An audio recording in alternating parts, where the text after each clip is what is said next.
Why would I vote for you, who has never served in office, instead of Phil Berger, who's been there for 20 years? Well, it's not the first time that question has come up. Shocking. There was a discussion on Facebook. My first answer is because he's been there 20 years.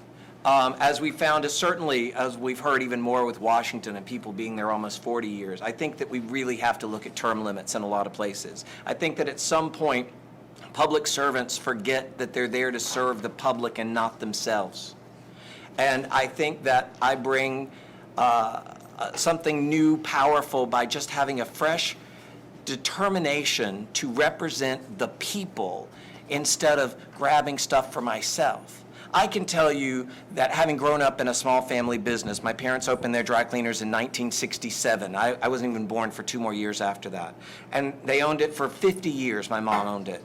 But I can tell you that in year 2000, when that guy whose name I don't like to mention started as a first-time senator, that the economy that for my mother's business was better in 2000 than it was 12 years later when she retired, when he had 12 years of experience.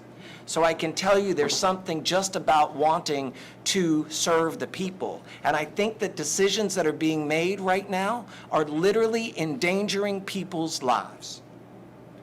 So I want to serve the people. And look, I know that there are some people in our community that are wealthy that can tell you things that he's done for them. But as Ms. Bell pointed out, we're in a Tier 1 county.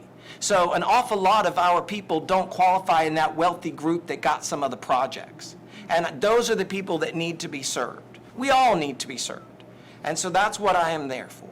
I think that when we look at education, when we make sure that we are giving people the very best they can, and not in private charter schools where that money is going in somebody's pocket. Every dollar that's going in somebody's pocket is not going to buy a book for a child to learn something.